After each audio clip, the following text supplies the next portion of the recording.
Astaghfirullah. Bismillahirrahmanirrahim. Assalamualaikum warahmatullahi wabarakatuh.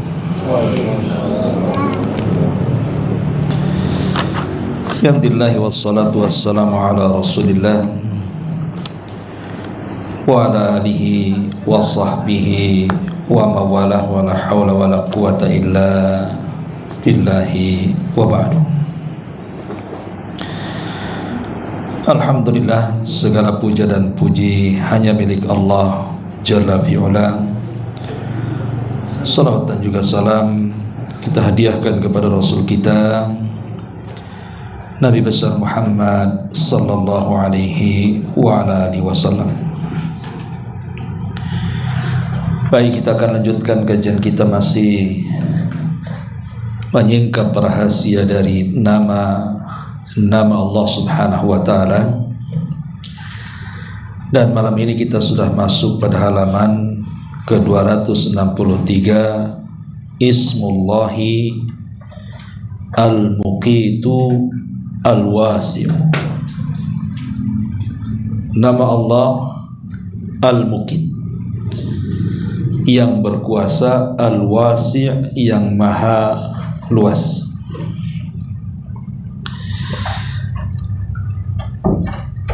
Nama Allah Al-Muqit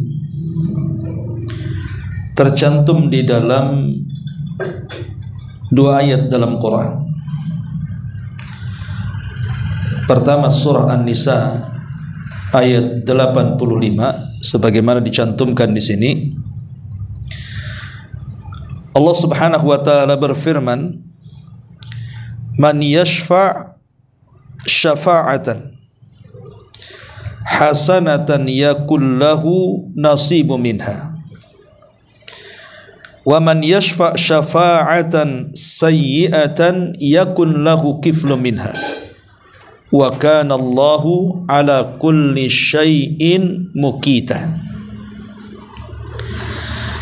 Barang siapa yang memberikan syafaat, maksudnya membantu dalam perkara yang baik, niscaya ia akan memperoleh bagian pahala daripadanya.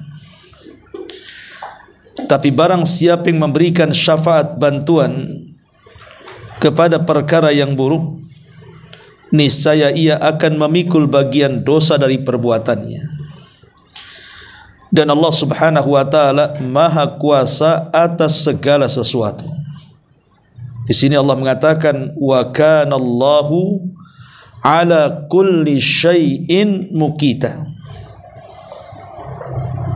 Dan Allah Subhanahu wa taala Maha Kuasa atas segala sesuatu.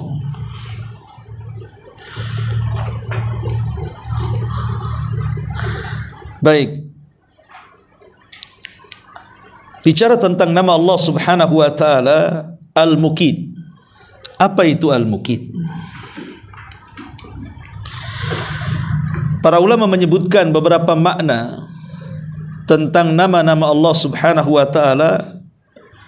Salah satunya Al-Muqit, ada 3 makna yang masyhur dari kalangan para ulama. Makna yang pertama, maksudnya Al-Muqit artinya Al-Qadir, dan itu semakna dengan innallaha ala kulli syai'in qadir. Sesungguhnya Allah atas segala sesuatu maha kuasa dan maha mampu. Maka sama juga dengan wa kana Allah ala kulli syai'in muqita, artinya dan Allah Subhanahu wa taala Maha Kuasa atas segala sesuatu. Lalu kalau seandainya makna Al-Muqit sama dengan Al-Qadir, kenapa kemudian diulang? Makna Al-Muqit ini lebih khusus dibandingkan makna Al-Qadir. Karena makna Al-Qadir itu mencakup segalanya. Allah Maha Kuasa atas segalanya. Tapi Al-Muqit, Maha Kuasa atas segala sesuatu, maksudnya khusus pada perkara rizki yang Allah anugerahkan kepada hambanya. Karena makna ayat ini, siapa yang memberikan syafaat yang baik, maksudnya bantuan dalam perkara baik. Antum menjadi wasilah saudara antum bekerja di sebuah perusahaan, berarti antum sebagai syafaat perantaranya. Ataupun antum membantu orang untuk membuka usaha antum modali, karena syafaat antumlah dia akhirnya sukses usahanya. Lah ketika kita ini memberikan syafaat dalam bentuk bantuan, akhirnya kemudian sukses orang ini, siapa yang membuat sukses? Allah. Bukan karena kita memberi bantuan berupa modal, tetapi yang menjadikan kemudian dia sukses dan kaya akibat modal yang kita berikan kepadanya bukan karena modal kita, bukan pula karena kecerdasan dia mengelola modal kita, tetapi kekayaan itu Allah berikan kepadanya. Dan Allah subhanahu wa ta'ala maha mampu menjadikan orang fakir menjadi kaya, orang yang awalnya bangkrut menjadi sukses. Itulah makna al-muqit. Jadi dia lebih khusus dibandingkan kalimat al-qadir. Adapun makna yang kedua, bahwa al-muqit artinya al-hafid. Al-hafid alladhi yahfadul abdan bi isalil aqwati biha. Al-hafid itu artinya yang menjaga. Lalu apa yang dijaga? Yang dijaga adalah al-aqwat. Al-aqwat itu identik dengan makanan ataupun minuman bagi manusia. Jadi Allah yang menjaganya. Di mana rizki yang berupa makanan, karena mukit itu diambil dari qut. Qata yaqutu qutan. Qut itu artinya sesuatu yang bisa menjadikan manusia hidup, dan itu dengan cara memakan sesuatu atau meminum sesuatu. Dengan makanan dan minuman yang memang diberikan oleh Allah subhanahu wa ta'ala dan layak untuk dimakan dan minum, itulah manusia menjadi hidup. Jadi Allah subhanahu wa ta'ala menjaganya, menjaga rizki yang berupa makan dan minum yang diberikan kepada manusia. Lihat bagaimana Allah subhanahu wa ta'ala menjaga ikan itu sehingga berkembang biak. Satu dunia nelayan mengambil ikan di lautan, maka ikan itu tidak akan pernah habis. Siapa yang menjaganya? Allah subhanahu wa ta'ala. Satu dunia orang panen buah-buahan, tetap saja buah-buahan itu ada, tidak pernah habis. Lalu siapa yang menjaganya sehingga tidak pernah habis buah-buahan itu? Allah subhanahu wa ta'ala. Biji-bijian, dedaunan dan begitu seterusnya yang bisa kita makan, itu semua Allah subhanahu wa ta'ala yang menjaganya. Dari satu menjadi banyak, dari banyak menjadi banyak lagi. Bayangkan dari 2 ekor ayam saja, jantan dan betina, kalau dia bertelur, 10 telur menjadi 10 ayam. Nanti 10 ayam ini kemudian kawin lagi, berapa ayam lagi, dan begitulah Allah kembangkan rizki-rizki manusia, dan manusia tidak akan pernah kelaparan, karena rizki Allah subhanahu wa ta'ala itu senantiasa dijaga oleh Allah subhanahu wa ta'ala. Jadi maksudnya di sini al-muqit artinya al-hafid, yang menjaga badan manusia dengan cara menyampaikan kepada manusia itu makanan-makanan ataupun minuman-minuman yang dengannya dia bisa hidup. Itulah makna al-muqit yang kedua. Kemudian yang ketiga, makna al-muqit itu artinya al-muqtadir. Maksudnya Allah subhanahu wa ta'ala yang mentakdirkan setiap rizki manusia. Lalu apa bedanya kalau begitu dengan nama Allah subhanahu wa ta'ala Ar-Razzaq? Bukankah Ar-Razzaq juga zat yang maha memberikan rizki? Maka Ar-Razzaq itu sifatnya umum, di mana Ar-Razzaq itu memiliki makna rizki yang umum. Oksigen itu bagian daripada rizki kita. Kemudian anak istri, pasangan itu bagian daripada rizki. Kemudian pandangan, penglihatan, pendengaran, kaki yang bisa melangkah dan begitu seterusnya. Termasuk alam semesta ini semua adalah rizki Allah Subhanahu wa taala. Tapi yang dimaksud di sini lebih khusus. Al-Muqit lebih khusus dibandingkan Ar-Razzaq. Di mana ini terfokus kepada takdir manusia soal yang berkaitan dengan al-aqwat atau qut, makanan yang dimakan dan minuman yang diminum manusia. Jadi Allah Subhanahu wa taala sudah menentukan takdir apa yang bisa dimakan dan apa yang bisa diminum manusia. Maka dari sini kita tahu bahwa makanan makhluk Allah itu karena sudah ditakdirkan masing-masing, maka akan berbeda satu dengan yang lainnya. Makanan binatang akan berbeda dengan makanan tumbuh-tumbuhan. Makanan tumbuh-tumbuhan juga akan berbeda dengan makanan manusia. Makanan manusia akan berbeda dengan makanan jin akan berbeda dengan makanan para malaikat dan begitu seterusnya. Dan Allah sudah mentakdirkan masing-masing. Jangan lagi yang beda jenis. Yang satu jenis saja berbeda-beda. Hewan saja makanannya berbeda-beda tuh. Ada yang bisa makan daging, tak bisa makan sayuran. Ada yang hanya bisa makan sayuran, dia tidak bisa makan daging. Ada yang bisa makan dua-duanya. Manusia juga sama, berbeda-beda kan. Ada makanan tertentu yang kalau seandainya dimakan berbahaya sehingga tidak dia memakannya. Ada makanan tertentu yang kalau dimakan menyehatkan badannya sehingga dia terus makan makanan itu. Ada yang suka makan daging, ada yang suka makan telur, ada yang suka makan ikan dan begitu seterusnya. Artinya karena takdir makanan dan minuman itu sudah ditakdirkan Allah, maka satu dengan yang lainnya berbeda-beda. Tentu Allah Subhanahu wa taala yang sudah mengaturnya karena Allah tahu maslahat kita makhluknya. Allah tidak menyamakan makanan itu satu jenis, tidak, tapi berbagai macam jenis sesuai dengan maslahat badan yang diciptakan Allah Subhanahu wa taala kepada kita. Itulah makna al-muqit, yang mentakdirkan setiap rizki yang lebih khusus yang berkaitan dengan makan dan minum untuk menyehatkan dan membuat kehidupan bagi manusia. Ma'asyiral muslimin wal muslimat rahimakumullah. Ada juga yang mengatakan makna al-muqit adalah asy-syahid, yang menyaksikan, al-hasib, yang membuat perhitungan dan lain sebagainya. Tapi yang jelas bahwa al-muqit adalah zat yang memberikan asupan makanan dan minuman kepada manusia. Dan ingat bahwa asupan dan minuman bagi manusia itu kan ada dua macam.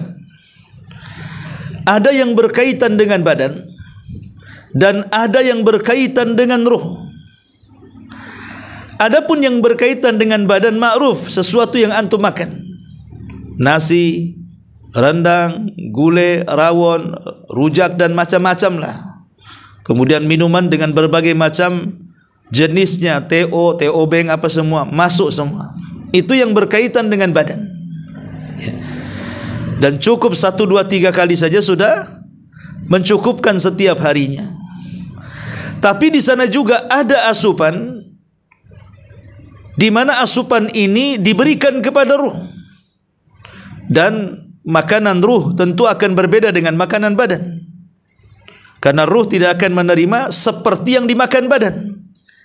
Adapun makanan ruh itu seperti iman, ilmu, zikir, ketaatan, ibadah dan yang semacamnya. Makanya Syekhul Islam Ibnu Taimiyah rahimahullahu taala itu kebiasaan dia kalau habis subuh dia tidak pulang.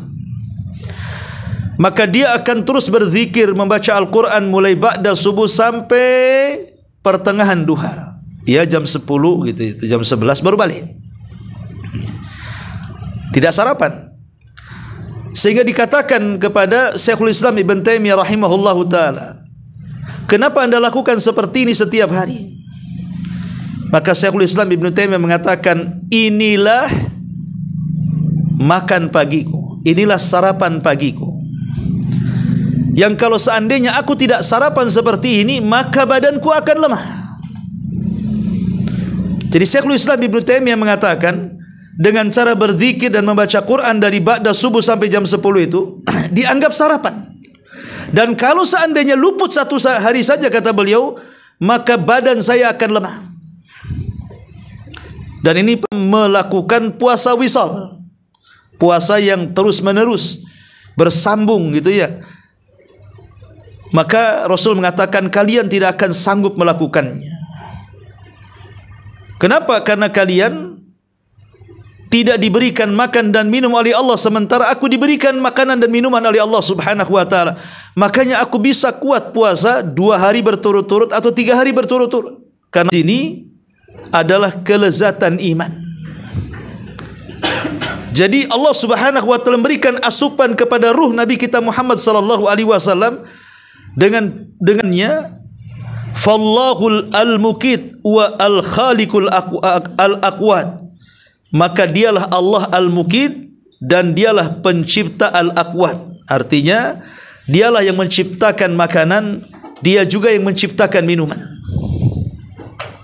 Siapa yang menumbuhkan padi? Ketika kita letakkan biji padi, petani itu tidak bisa menumbuhkan padi. Dia hanya mengambil sebab dengan cara menyiram, kemudian memberikan pupuk. Adapun yang menumbuhkan padi itu Allah. Karena buktinya tidak semua padi yang ditanam petani itu sukses dipanen. Banyak juga yang gagal panen, kan begitu. Artinya mereka tidak sanggup menumbuhkan itu. Mereka hanya sekedar meletakkan. Yang menumbuhkan Allah Subhanahu wa taala. Karena dia adalah khaliqul aqwat. Dialah penciptanya. Yang menciptakan biji-bijian kemudian mekar dan menjadi tumbuh-tumbuhan, akhirnya berbuah dan berbiji dan bisa dijadikan makanan ataupun minuman bagi manusia. Maka asar imannya adalah fawajaba syukru ala ni'amihil azim allati la tuhsa. Maka kewajiban kita adalah mensyukuri nikmat Allah Subhanahu wa taala. Dan kita ini tidak akan pernah bersyukur, tidak mengenal nama Allah Al-Muqit kalau kita tidak pernah merasakan lapar. Kalau kita tidak pernah merasakan lapar, coba lihat antum para pengungsi umpamanya, kan, akibat perang seperti di Palestina umpamanya. Bagaimana mereka susahnya makan. Terkadang bantuan diterjunkan dari helikopter, pesawat-pesawat ke lautan, berebut mereka. Seperti itulah kondisi mereka. Kita tidak pernah merasakan seperti mereka, sehingga kita ini tidak pernah merasa bersyukur ketika makan, ketika minum. Sementara mereka itu sangat bersyukur, karena kalau tidak makan dan minum mereka kelaparan dan bisa terancam dengan kematian. Satu hari Nabi SAW keluar bersama Abu Bakar Siddiq radhiyallahu an dan Umar radhiyallahu an. Karena ketika itu Madinah mengalami paceklik hebat, sampai banyak orang yang kemudian mati kelaparan. Saat Nabi keluar dan berpapasan dengan Abu Bakar dan Umar, maka kemudian Nabi SAW bertanya, "Wa ma akhrajakuma?" Apa yang menyebabkan kalian keluar rumah? Maka keduanya mengatakan, "Al-ju' ya Rasulullah." Rasa lapar yang membuat kami tidak tahan tinggal di rumah. Kemudian keduanya bertanya kepada Nabi SAW, "Wa ma akhrajaka ya Rasulullah?" Lalu apa yang membuat anda keluar dari rumah? Maka Nabi SAW mengatakan, "Al-ju'." Sama aku juga lapar. Kemudian Abu Bakar menyingkap perutnya, rupanya ada batu yang dililit di perutnya. Maksudnya diletakkan batu kemudian dililit supaya menekan perut, supaya menahan rasa lapar. Kalau ditekan perutnya ke dalam sehingga lambungnya mengecil, sehingga akhirnya rasa lapar agak kurang. Ketika Nabi SAW menyingkap pakaiannya, rupanya batu yang diletakkan di perut Nabi justru 2 batu. Lebih lapar Nabi dibandingkan Abu Bakar yang hanya 1 batu, dan Umar juga hanya 1 batu. Intinya 3 orang ini sedang kelaparan. Kemudian Nabi SAW mengatakan kepada keduanya, "Bagaimana kalau kita mendatangi rumah Abu Haytham?" Kebetulan rumahnya berada di perbatasan kota Madinah. Berangkatlah 3 manusia mulia ini ke rumah Abi Tihan.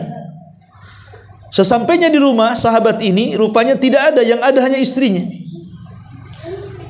Karena tidak ada sahabat yang dicari, maka Nabi SAW menunggu di luar rumah. Selang beberapa waktu, muncullah Abu Haytham ibn Tihan ini. Ketika melihat Nabi SAW senang, karena memang itu tamu yang sangat mulia. Kemudian bersegera mengambil pisau dan hendak menyembelih kambing yang sangat besar, kambing pejantan. Kata Nabi SAW, jangan kau sembelih kambing itu, pasti itu kambing kesayangan. Sebaiknya sembelih kambing ini saja. Kemudian Rasul mengisyaratkan kambing yang kurus. Akhirnya kambing itu disembelih. Kemudian setelah disembelih, istrinya masak kambing tadi. Kebetulan Abu Haytham ibn Tihan membawa kurma, tamar, dan juga air putih mineral. Kemudian setelah semuanya sudah siap, dihidangkan di hadapan Nabi SAW dan di hadapan Umar dan Abu Bakar. Daging yang masih mengepul asap karena baru dimasak, kemudian ada tamar, kurma kering, dan juga air mineral. Kemudian Abu Haytham ibn Tihan mengatakan kepada Rasul dan kepada kedua sahabat yang mulia, makanlah. Makanlah makanan yang ada di meja ini. Tiba-tiba Nabi SAW tidak makan. Justru Rasul menangis. Ketika Nabi SAW menangis, Abu Bakar ikut nangis. Tanpa tahu alasan kenapa Rasul menangis. Yang penting Rasul menangis, Abu Bakar mesti menangis.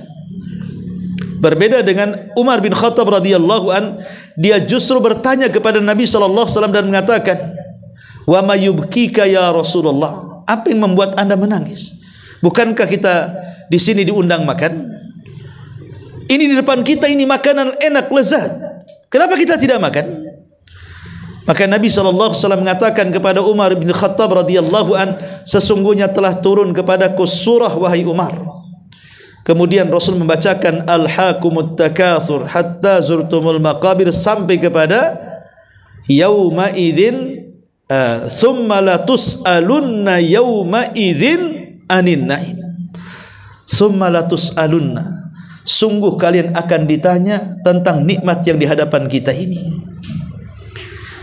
Di mana Allah Subhanahu wa taala juga mengatakan dalam ayat yang lain, falyanzuril insanu ila ta'ami, hendaklah manusia melihat tentang makanan yang dimakannya. Itu semua rizki dari Allah Subhanahu wa taala. Kalau kita tidak pandai bersyukur, maka semua akan ditanya.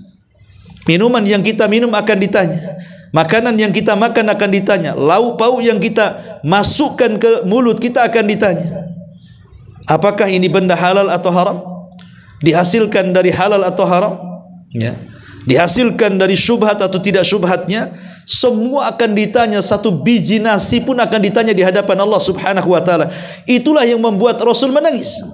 Padahal kita tahu bahwa makanan yang diberikan Abu Haytham ibn Tihan ini enggak mungkin makanan haram. Apalagi yang memakannya Nabi dan Abu Bakar dan Umar, sahabat yang sangat mulia setelah Nabi SAW. Tidak mungkin kemudian Nabi SAW memandang makan itu haram. Tapi Nabi SAW merasa sedih. Kenapa? Karena di sana banyak orang lapar. Di kota Madinah itu kan sedang paceklik, banyak orang lapar. Sementara kita makan enak di sini. Sungguh nikmat di hadapan kita ini akan ditanya di hadapan Allah Subhanahu wa taala. Sebab walaupun itu hasil jerih payah kita, kalau tetangga lapar kemudian kita tidak memberinya, itu berdosa hukumnya. Walaupun tetangga tidak ikut sama sekali dalam mencari rizki, tetap kita dapat dosanya. Itulah ujian harta, ikhwan. Terkadang ujian harta itu kita yang lelah letih banting tulang, mengeluarkan keringat, keluar pagi pulang petang, kadang tidak bisa tidur malam, lelah letih dan begitu seterusnya. Tiba-tiba setelah harta itu kita dapati, kita harus berbagi dengan orang yang tidak ada kait mengait dengan pekerjaan kita. Dia bukan pemilik modal, dia tidak pernah membantu, kenal pun tidak terkadang. Tapi kenapa kita harus disisihkan untuk mereka? Inilah ujian harta di sini. Apakah kita sanggup kemudian memegang harta itu ataukah tidak? Ma'asyiral muslimin yang dimuliakan Allah Azza wa Jalla. Tapi yang jelas bahwa al-malus salih li rajulin salih. Harta yang baik itu karena dipegang orang baik, sehingga bisa dizakatkan dan disedekahkan kepada yang lainnya. Ya, ma'asyiral muslimin wal muslimat rahimakumullah. Maka di antara asar keimanannya di sini, fa wajaba syukruhu ala ni'amihil azimati allati la tuhsa. Maka wajib seseorang itu untuk bersyukur atas nikmat yang besar, di mana nikmat itu tidak akan bisa dihitung. Wa man syakarallaha tahqiqa ubudiyatihi wa tauhidihi wa kamali ta'alluqi bihi subhanahu. Dan siapa yang bisa mensyukuri nikmat Allah Subhanahu wa taala, berarti dia telah mewujudkan penghambaannya, tauhidnya, dan kesempurnaan ta'alluqnya, ketergantungan hatinya kepada Allah Subhanahu wa taala. Ma'asyiral muslimin wal muslimat rahimani wa rahimakumullah. Adapun beberapa masalah yang berkaitan dengan nama Allah Al-Muqit. Pertama, seorang hamba harus menyempurnakan tawakalnya kepada Allah Subhanahu wa taala. Di mana makanan yang kita makan, minuman yang kita minum yang membuat kita ini bisa hidup dari mulai janin sampai keluar bayi sampai sekarang, maka itu semua datang dari Allah Subhanahu wa taala. Maka kalau seandainya kita ingin mempertahankan rizki Allah berupa makanan dan minuman ini, perkuatlah tawakal kepada Allah Azza wa Jalla. Nabi SAW mengatakan, "Lau antum tatawakkaluna haqqa tawakkuli laruziktum kama yurzaqut thair." Kalau kalian benar-benar bertawakal kepada Allah Subhanahu wa taala dengan sungguh-sungguh, maka kalian akan diberikan rizki seperti burung diberikan rizki. Yaghdu himasan wa taruhu bitanah. Keluar dalam posisi lapar, pulang sudah kenyang. Dari mana mereka dapat makanan? Bukankah mereka tidak seperti kita, punya ladang, punya sawah, punya pekerjaan yang jelas maksudnya ada gaji bulanan? Burung-burung mana ada kayak gitu? Mereka tidak bekerja di syarikat, di PT. Mana ada burung kerja di PT? Burung apa itu? Ya. Tetapi kenapa kemudian mereka lebih yakin dengan rizki, coba? Sehingga kemudian karena mereka sangat yakin rizki itu datang dari Allah, sehingga Allah tidak membiarkan burung-burung itu lapar. Keluar saja lapar, pulang kenyang, bahkan bisa memberikan anak-anaknya makan. Itu karena kekuatan tawakal. Tawakal kepada Allah, kepada Zat Al-Muqit. Ya. Kemudian yang kedua, yang berkaitan nama Allah Subhanahu wa taala Al-Muqit adalah al-iman bismillahi al-Muqit. Ketika kita beriman dengan nama Allah Subhanahu wa taala Al-Muqit, maka sudah seharusnya kita ini membalas kebaikan Allah yang sudah memberikan kehidupan dengan menjaga makanan dan minuman untuk kita, untuk semakin disibukkan dengan ibadah. Karena tujuan hidup kita itu bukan makan, juga bukan minum, tetapi makanan dan minum yang Allah anugerahkan kepada kita itu wasilah supaya kita bisa beribadah kepada Allah Subhanahu wa taala. Jangan seperti binatang yang hanya makan, minum, buang hajat, tidur, sudah selesai. Seolah-olah itu yang dikejar setiap harinya. Karena orang-orang kafir itu seperti binatang juga. Mereka tidak punya tujuan hidup. Mereka setiap hari hanya mencari uang untuk rumah, kendaraan, makan, minum, lezat, kuliner, jalan sana, jalan sini. Persis seperti binatang. Tetapi orang-orang yang beriman tidak. Justru kaya rumah, kendaraan, pekerjaan, gaji, uang ATM dan yang semacamnya, itu semua wasilah untuk apa? Litahqiqil ghayah, untuk mewujudkan tujuan inti penciptaan manusia. Wa ma khalaqtul jinna wal insa illa liya'budun. Jadi makanan dan minuman itu justru ketika kita diberikan nikmat bisa makan dan minum, harusnya semakin semangat ibadah. Ini yang kedua. Kemudian yang ketiga, al-iksar minal ihsan wa takhallus minal bukhli was sukhi. Perbanyak berbuat baik. Bukankah Allah Subhanahu wa taala sudah mencontohkan kebaikannya kepada kita? Di mana Allah sudah memberikan banyak rizki kepada kita. Kita tidak pernah kelaparan, kita tidak pernah kehausan. Bahkan sebagian kita sehat, gemuk, karena banyaknya makan dan minum. Maka tirulah akhlak Allah Subhanahu wa taala, jadilah orang-orang yang berbuat ihsan juga kepada manusia yang lainnya. Jadilah orang yang berbagi, jangan seperti orang bakhil. Allah saja tidak bakhil. Kenapa kita bakhil? Nah, ini di antara nama Allah Subhanahu wa taala Al-Muqit. Ya. Dan ingat bahwa kebakhilan itu tidak akan menambah harta. Sebagaimana orang dermawan juga tidak akan menghilangkan harta. Karena harta itu, makanan dan minuman yang kita minum itu semua sudah ditakdirkan. Kan tadi saya katakan bahwa di antara makna al-muqit adalah yuqaddir al-aqwat. Allah yang mentakdirkan makanan dan minuman manusia. Jadi tidak mungkin gara-gara kemudian kita bakhil, makanan kita tidak akan habis. Dengan banyaknya kita memberi, makanan kita akan habis. Semua sudah ditakdirkan kok. Anda mau bakhil tidak bakhil, tetap segitu rizkinya. Lalu apa yang ditakutkan? Ma'asyiral muslimin wal muslimat rahimakumullah. Kemudian di antara yang berkaitan dengan Ismullah Al-Muqit juga yang keempat, al-iman bismillahi al-muqit yujibu lil abdi dawamal iftiqari wal hajati ila Allah azza wa jalla. Ketika kita mengimani nama Allah Al-Muqit, maka kewajiban seorang hamba harus senantiasa kita ini merasa fakir, merasa berhajat, merasa miskin di hadapan Allah Subhanahu wa taala. Karena tanpa makanan pasti kita akan lemah, tanpa minuman pasti kita akan mati. Siapa yang sanggup bertahan 1 bulan tak minum? Tidak ada yang sanggup bertahan 1 bulan tidak minum bisa mati. Siapa yang bisa bertahan seseorang pamannya beberapa bulan tidak makan? Pasti dia akan sakit dan boleh jadi kemudian mengalami kematian.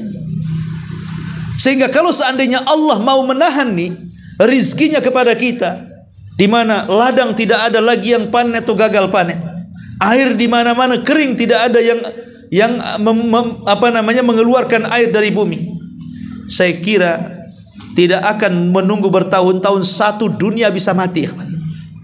Kalau tidak ada yang makan, tidak ada yang minum, 1 dunia bisa mati. Lah menunjukkan bahwa ketergantungan manusia kepada makan dan minum itu menunjukkan kita ini makhluk lemah. Karena ada ketergantungan kepada makan dan minum, di mana badan kita ini penuh dengan rongga, harus diisi makanan. Lah kalau kita sudah tahu kita makhluk yang lemah, sementara yang beri makan dan minum adalah Allah, maka sudah selayaknya seorang hamba itu merasa iftiqar, merasa berhajat dan butuh kepada Allah Subhanahu wa taala. Jangan merasa sok cukup tanpa bantuan Allah Subhanahu wa taala. Ini juga di antara asar keimanan dari kalimat al-muqit. Ma'asyiral muslimin wal muslimat rahimakumullah. Dan dari asar juga bahwa kita harus senantiasa menjadikan nama Allah Al-Muqit dimasukkan dalam setiap doa-doa kita. Jadikan nama ini sebagai tawasul, hubungan kita dengan Allah Subhanahu wa taala, agar rizki kita ini terjaga oleh Allah, agar rizki kita ini tidak terputus, agar rizki kita ini senantiasa ada, agar kita dihindarkan dari kelaparan, dihindarkan dari kefakiran, dan begitu seterusnya. Perbanyak menyebut nama Allah Al-Muqit. Ma'asyiral muslimin wal muslimat rahimani wa rahimakumullah.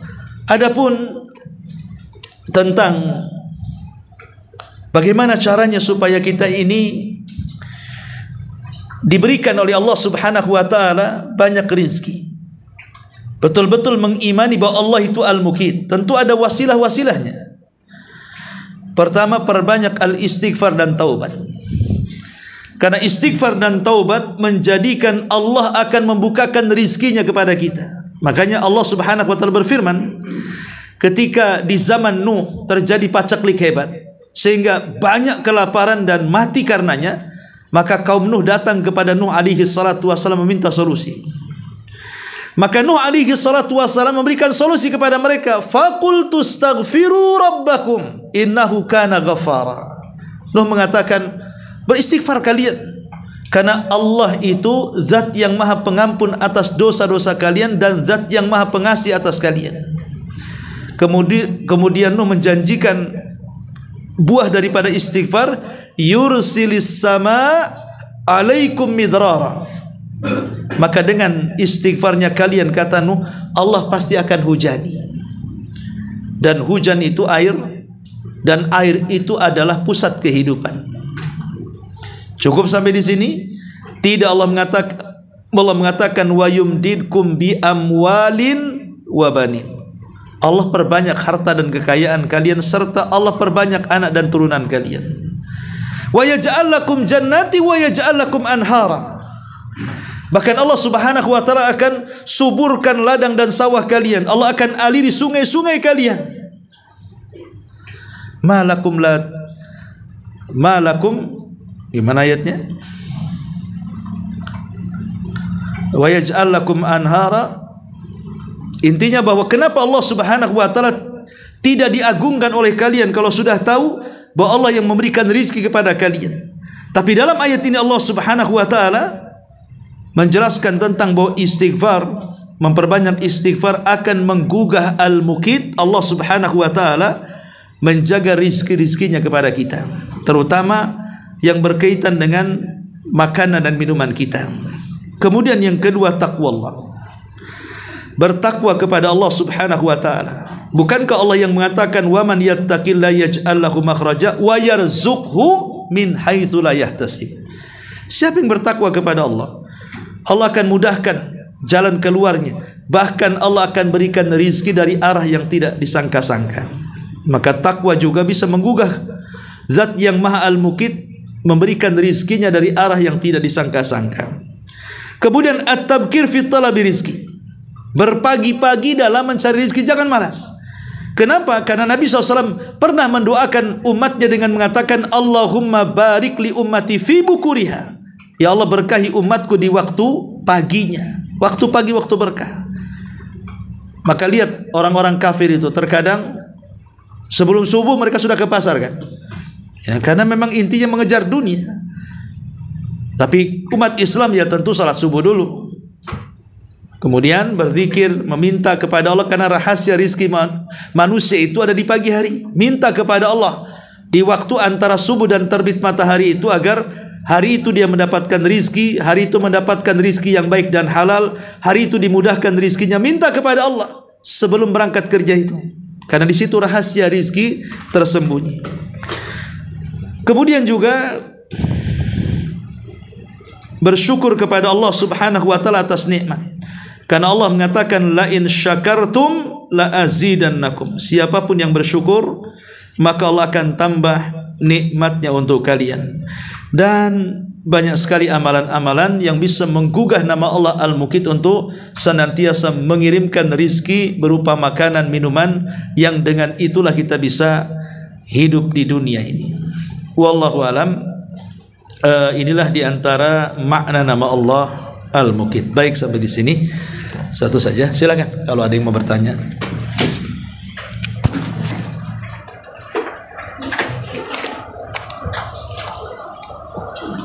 Ya. Mengenai tadi yang sampaikan rezeki itu aja dari pagi hari dan doa dan Muhammad itu. Bagaimana jika dulu waktu saya masih kerja di pabrik itu kerja malam? Nah, itu bagaimana dengan hubungannya dengan yang tadi? Iya, sip-sipan kan? Iya. Ya itu kan terkait dengan aturan PT kan itu. Tapi yang jelas bahwa kerja di malam hari itu menyelisih fitrah. Allah sudah jadikan ada siang ada malam. Dari suhu saja Allah bedakan. Di mana malam itu agak redup, pakai bulan, agak dingin, pas untuk istirahat.